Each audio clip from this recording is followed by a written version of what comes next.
So, hello my YouTube family, how are you?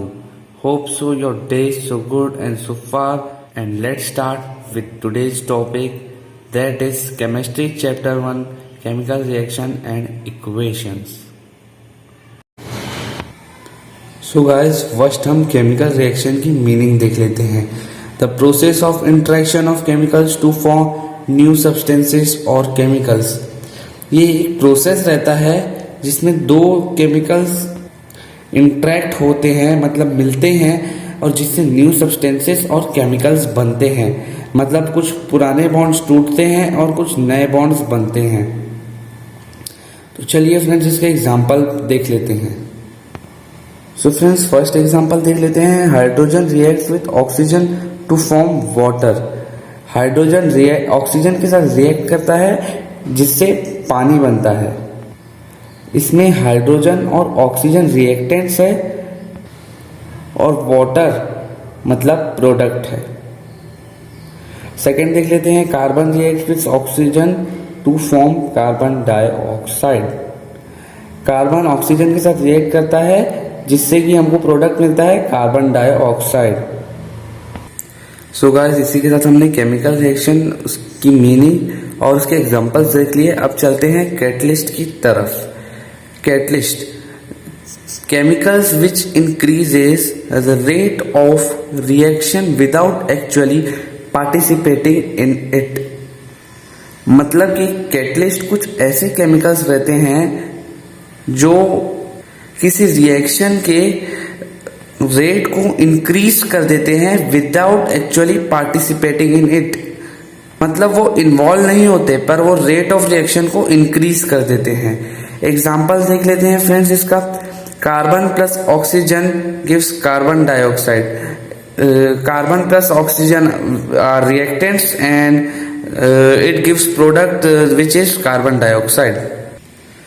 So guys ये जो reaction है, अगर इसको कंप्लीट होने में 2 आवर्स लग रहे हैं और अगर हम इसमें एक और केमिकल विच इज नेम्ड सी को ज्वाइन कर रहे हैं, सो सी के कारण इस रिएक्शन में 1 आवर लगेगा. जैसे कि आप देख रहे हैं कार्बन प्लस ऑक्सीजन को रिएक्ट होने में 2 आवर लग रहा है और बाय यूजिंग सी को यूज करने से हमको 1 आवर में रिएक्शन कंप्लीट मिल जा रहा है. So catalyst are those chemicals which increases the rate of reaction without actually participating in it. मतलब ये रेट ऑफ रिएक्शन को इंक्रीज कर देते हैं. फ्रेंड्स जैसे कि हमने अभी देखा carbon plus oxygen gives the product carbon dioxide. तो फ्रेंड्स ये इंफॉर्मेशन थोड़ी लेंदी सी हो रही है और ये इतनी इंफॉर्मेटिव भी नहीं हो रही है. तो इसको शॉर्टन करने के लिए और मोर इंफॉर्मेटिव बनाने के लिए हमने केमिकल इक्वेशंस को यूज करते हैं. तो फ्रेंड्स केमिकल इक्वेशन की डेफिनेशन देख लेते हैं. The mathematical representation of a chemical reaction is called chemical equation. मतलब किसी भी केमिकल रिएक्शन की मैथमेटिकल रिप्रेजेंटेशन को केमिकल इक्वेशन कहते हैं. सो फ्रेंड्स इसका एग्जाम्पल देख लेते हैं. जैसे कि आप देख रहे हैं example C plus O2 gives us product CO2. So friends पहले से ये थोड़ी इंफॉर्मेटिव और थोड़ी सिंप्लीफाइड लग रही है ये वाली इंफॉर्मेशन. सो फ्रेंड्स जैसे कि हमने अभी केमिकल इक्वेशंस के बारे में पढ़ा, तो अब हम चलते हैं रिएक्शंस इन्वॉल्विंग एनर्जी पे. So friends there are commonly 2 types of reactions involving energy. First is the endothermic and second is the exothermic. So friends चलिए इसके बारे में डेप्थ में पढ़ लेते हैं. सो फ्रेंड्स अब देख लेते हैं एंडोथर्मिक और एक्सोथर्मिक क्या है और उसके एग्जांपल्स के बारे में भी पढ़ लेते हैं. सो फर्स्ट पॉइंट देख लेते हैं एंडोथर्मिक का. Energy is supplied. ये कुछ ऐसे रिएक्शन है जिसमें एनर्जी सप्लाइड की जाती है, एनर्जी दी जाती है. और इन कॉन्ट्रास्ट विद एक्सोथर्मिक में देख लेते हैं अपन एनर्जी इज लिबरेटेड. मतलब ये कुछ ऐसे रिएक्शन है जिसमें एनर्जी रिलीज होती है. इसके एग्जांपल्स देख लेते हैं. एंडोथर्मिक का एग्जांपल देख लेते हैं तो इसके अंदर 3 एग्जांपल्स आते हैं, थर्मोलिसिस, इलेक्ट्रोलिसिस और फोटोलिसिस. सो फ्रेंड्स, इन तीनों के बारे में अब हम डेप्थ में पढ़ेंगे। पहले एक्सोथर्मिक के एग्जांपल्स भी देख लेते हैं, उसके बाद इसके एग्जांपल्स की डेप्थ में पढ़ेंगे हम लोग। सो फ्रेंड्स, एक्सोथर्मिक का एग्जांपल है CaO plus H2O gives CaOH whole 2 plus energy. मतलब इसमें आप देख रहे होंगे कि प्रोडक्ट साइड में एनर्जी रिलीज हो रही है, और CaO को क्विक क्लाइम बोलते हैं और CaOH होल 2 को स्लेग क्लाइम भी कहा जाता है। और फ्रेंड्स, इसका सेकेंड एग्जांपल है रेस्पिरेशन। सो फ्रेंड्स, फर्स्ट हम देख लेते हैं अबाउट थर्मोलिसिस। ये एग्जांपल है एंडोथर्मिक रिएक्शन का। So friends, thermo means heat and lysis means breakdown. मतलब कि ब्रेकडाउन ऑफ हीट, मतलब इसमें हीट सप्लाई की जाती है। इसके एग्जांपल देख लेते हैं। CaCO3 gives us product CaO plus CO2। Friends, ये ट्रायंगल साइन का मतलब होता है डेल्टा, जो कि थर्मोलिसिस में यूज की जाती है। ये हीट का साइन है, ये बताता है कि हीट के अंडर में ये हुआ है ऑपरेशन। और फ्रेंड्स ये जो साइन है अपर एरो साइन, इसको हम आगे पढ़ने वाले हैं अभी। सो फ्रेंड्स, अब हम सेकेंड एग्जांपल देख लेते हैं, which is electrolysis. Friends, electrolysis में इलेक्ट्रिसिटी सप्लाइड होती है। इसका एग्जांपल देख लेते हैं। H2O in the presence of electricity gives us product H2 plus O2। Friends, ये साइन का आपको डाउट लग रहा होगा, इसका सस्पेंस हम आखिरी में खोलेंगे। सो फ्रेंड्स, थर्ड एग्जांपल की तरफ बढ़ते हैं। सो फ्रेंड्स, थर्ड हम देख लेते हैं example which is photolysis. Photolysis में लाइट सप्लाई की जाती है। इसके एग्जांपल देख लेते हैं। AgBr in the presence of sunlight gives us product Ag plus Br2, in which friends Ag is silver and Br is bromine. Second example देख लेते हैं friends, which is AgCl in the presence of sunlight gives us Ag plus Cl2। और friends, जो इसका first example था photolysis का, मतलब जो AgBr in the presence of sunlight gives us product Ag plus Br2, वो friends black and white photography में काम आता था। जो पहले के जमाने में फोटोग्राफी की जाती थी, तो नेगेटिव फोटो को पॉजिटिव इमेज में कन्वर्ट करते थे। फ्रेंड्स, कैमरे में जो रिएक्शन होता था उस समय, वो यही टाइप का रिएक्शन होता था। सो फ्रेंड्स, ये जो रिएक्शन है ब्लैक एंड व्हाइट फोटोग्राफी का, ये आपसे स्कूल वाले 1 मार्क के क्वेश्चन में एज MCQ पूछ सकते हैं। सो फ्रेंड्स, इसको अच्छे से देख लेना। सो फ्रेंड्स, जो अभी हमने एंडोथर्मिक रिएक्शन के एग्जांपल देखे, जैसे कि थर्मोलिसिस, इलेक्ट्रोलिसिस और फोटोलिसिस। सो फ्रेंड्स, ये तीनों डीकम्पोजिशन रिएक्शन है, ये हम आगे पढ़ने वाले हैं।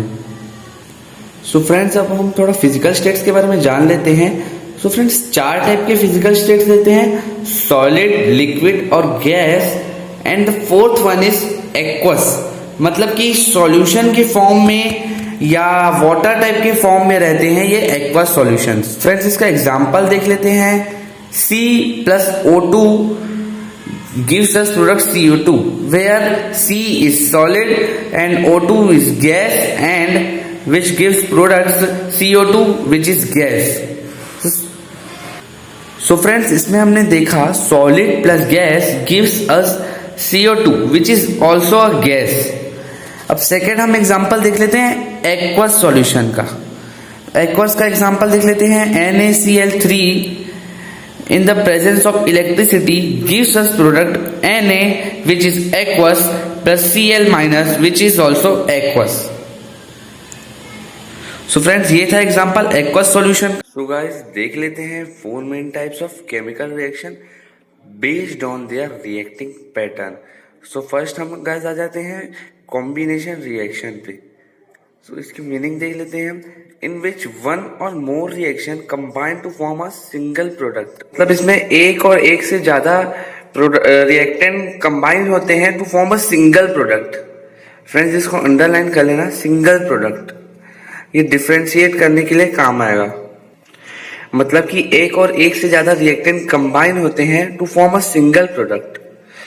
इसका रिएक्टिंग पैटर्न देख लेते हैं। A plus B gives us product AB। और इसका एग्जांपल देख लेते हैं friends. C plus O2 gives us CO2। तो फ्रेंड्स अब देख लेते हैं डीकम्पोजिशन रिएक्शन, जो कॉम्बिनेशन रिएक्शन के बिल्कुल अपोजिट है। सो फ्रेंड्स इसकी मीनिंग देख लेते हैं। In which a single reactant decomposes to form one or more product. मतलब इसमें सिंगल रिएक्टेंट डीकम्पोज होता है to form one or more product. जैसे कि फ्रेंड्स आप देख रहे थे उसमें दो मिल रहे थे, फिर एक बन रहा था। और इसमें जस्ट अपोजिट है, एक से दो बन रहे हैं। इसके एग्जाम्पल देख लेते हैं। CaCO3 in the presence of heat gives us product CaO plus CO2। तो फ्रेंड्स आपको एग्जाम्पल से ही समझ आ गया होगा। तो फ्रेंड्स इसके बाद हम लोग थर्ड आ जाते हैं डिस्प्लेसमेंट रिएक्शन में। इसकी डेफिनेशन देख लेते हैं। In which the more reactive element displaces the less reactive element. So friends पिछले साल आपने ये पढ़ा होगा, आपको याद होगा। तो फ्रेंड्स इसका रिएक्टिंग पैटर्न देख लेते हैं। A plus BC gives us AC plus B। मतलब A is more reactive than B, so A B की जगह ले लेगा और वो प्रोडक्ट देगा AC प्लस B। इसको एक एग्जांपल के साथ समझ लेते हैं। Zn plus FeSO4 gives us ZnSO4 plus Fe। Zn Fe से ज्यादा रिएक्टिव है, इसलिए Zn Fe की जगह ले लेगा और वो फॉर्म करेगा ZnSO4 प्लस Fe। अब चलते हैं फोर्थ पे, जो कि है double displacement reaction. So friends double displacement reaction देख लेते हैं। In which mutual exchange of ion takes place. मतलब AB प्लस CD है, तो B D की जगह ले लेगा और C A की जगह ले लेगा, तो वो फॉर्म करेंगे AD प्लस CB। इसको एग्जांपल के साथ समझ लेते हैं। AgNO3 plus NaCl gives us product AgCl plus NaNO। मतलब कि फ्रेंड्स AgCl के साथ कंबाइन हो जाएगा और NaNO3 के साथ कंबाइन हो जाएगा, तो वो फॉर्म करेंगे AgCl प्लस NaNO3। मतलब कि दोनों ही अपनी प्लेस चेंज कर रहे हैं। इसको कहते हैं mutual exchange of ions. Friends ये NaNO है, इसको नैनो मत समझ लेना। सो फ्रेंड्स ये जो चार हमने reactions based on their reacting patterns cover किए, इसको फ्रेंड्स अच्छे से पढ़ लेना, इससे क्वेश्चंस आ सकते हैं। तो फ्रेंड्स अब बारी आ गई है सस्पेंस को खोलने की। अब सोच रहे होंगे ये दोनों एरो का मतलब क्या होता होगा, तो चलिए देख लेते हैं ये दोनों एरो का मतलब क्या होता है। तो फ्रेंड्स ये अपवर्ड एरो का मतलब होता है liberation of gas at product side. Friends याद रखना, प्रोडक्ट साइड में ही लिबरेशन ऑफ गैस होती है। तो फ्रेंड्स लिबरेशन मतलब release of gas at product side. मतलब इस एरो को फ्रेंड्स याद रख लो और समझ लो कि इसका मतलब होगा जाना, मतलब रिलीज होना। इसका एग्जांपल देख लेते हैं friends. C plus O2 gives us CO2 where CO2 liberates gas. मतलब कहां गैस का रिलीज हो रहा है। सेकेंड देख लेते हैं friends downward arrow. Downward arrow से आप समझ जाना चाहिए फ्रेंड्स आपको कि आना होगा, मतलब गैस आ रही है। Formation of precipitate, formation of gas, insoluble solid particles हो रहे हैं यहाँ पे। So friends formation of precipitate मतलब formation of insoluble solid particles के कारण प्रेसिपिटेट रिएक्शन फॉर्म हो जाता है। उसके बारे में हम आगे पढ़ेंगे। फ्रेंड्स इसका एग्जांपल देख लेते हैं एक बार। AgNO3 plus NaCl gives us product AgCl downward arrow plus NaNO3। AgCl with downward arrow. आप फ्रेंड्स डाउनवर्ड एरो की जगह PPT भी लिख सकते हैं। फ्रेंड्स इसमें PPT का मतलब पावर पॉइंट नहीं, प्रेसिपिटेट होता है।